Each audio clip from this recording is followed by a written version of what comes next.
কি চলছে ত্রিপুরায় আরেকটু ভালো করে বললে কি চলছে বিজেপি শাসিত কথিত সুশাসনের দ্বিতীয় পর্বের এই রাজ্যে আমরা না বললেও মানুষ জানে।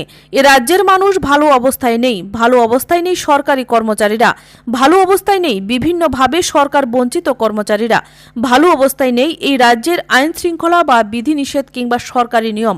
এই কথাগুলো কেন বলছি তা রইল এই প্রতিবেদনে। ত্রিপুরা সরকারের বিভিন্ন ক্ষেত্রে নীতি নির্দেশিকাকে মান্যতা প্রদান করা হচ্ছে না। রাজধানী আগরতলার বনমালীপুরের ভুতুরিয়াতে অবস্থিত ত্রিপুরা বিদ্যুৎ নিগমের কার্যালয়ে এমনই এক দৃশ্য। এখানে উল্লেখ করা প্রয়োজন, বিগত বেশ কিছুদিন ধরেই সংশ্লিষ্ট জায়গায় যারা কাজ করছেন তারা নিজেদের কাজের কর্মসূচি নিয়ে যেমন ক্ষোভ প্রকাশ করছেন, ঠিক একই রকম ভাবে পারিশ্রমিক বৃদ্ধির দাবি জানিয়ে আসছেন নিরন্তরভাবে। আরও জানা গেছে, দীর্ঘদিন ধরে তাদের দাবিগুলো সম্পর্কে ঊর্ধ্বতন কর্তৃপক্ষকে ওয়াকিবহাল করা হলেও কর্তৃপক্ষকে অজ্ঞাত কারণে ব্যবস্থা গ্রহণ করছে না।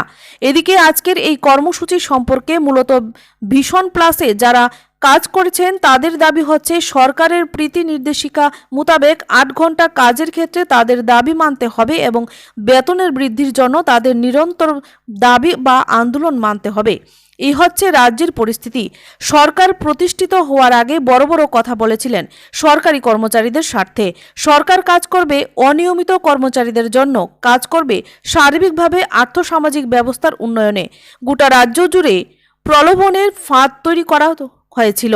আজকের যখন সরকারি কর্মচারীরা বা বিভিন্ন স্তরের অনিয়মিত কর্মচারীরা বেতনের দাবিতে বিক্ষোভ প্রদর্শন করে কাজের সময়সূচি নিয়ে পথে নামে, তখন কিন্তু ভাবতেই লাগে আসলে কেমন সুশাসন চলছে এ রাজ্যে। দীর্ঘদিন ধরে সেটা 12 ঘন্টা করে আমরা ডিউটি করাইতেছে। যদি গভর্নমেন্টের ওয়ার্ক অর্ডারে আমরা 8 ঘন্টা ডিউটি, স্যালারিও বেশি, আমরা স্যালারি ঠিকমতো দিতেছে না তারা। আর বিভিন্ন আমরা কাগজপত্র চাকরির ঝামেলা বেরিয়েছে, যেমন ইপিএফ, ইন্স্যুরেন্স, অনেক কিছু নাই আমরা, ঠিক আছে, তারা এখন দেখাইতে পারতেছে না এটি ঠিকভাবে। এই আর কি, এখন আমরা এমডি সাহেবের কাছে গেছি এই ব্যাপার নিয়ে গেছে। আমরা ওয়ার্ক অর্ডার প্লাস আমরা ডেপুটেশন দিয়েছি। এখন তাইলে চিন্তা ভাবনা করবো কী করবো না করবো। আমরা 4টার সময় টাকাইছে, আমরা জানাই দিই। কোন ডিপার্টমেন্টে আপনারা? আমরা THCL এর ভিশন প্লাস কোম্পানি, পাবলিক কোম্পানির আমরা স্টাফ অ্যাপার্টি। এখন কি আশ্বাস দিচ্ছে? এখন আশ্বাস দিছে যে তাই ব্যাপারটা দেখতেছে। 4টার সময় আমরা আবার ডাকাইবো, ডাকাইলে কইতে পারবো বাকিটা কি। টোটাল কতজন আছেন আপনার স্টাফ? আমরা এখানে এমপ্লয়ি আছি প্রায় 150 জনের উপর। আপনারা কি চান? আমরা চাইতেছি 8 ঘন্টা ডিউটি আর স্যালারি সবাই বাড়ুক, সবাই সমান হোক, কারণ এই বেতনে তো আর পোষায় না। সমস্যাটা এই জায়গায়। আর 4 ঘন্টা যে এক্সট্রা করতেছি এর লাগি আমার নাম বিজয় দাস।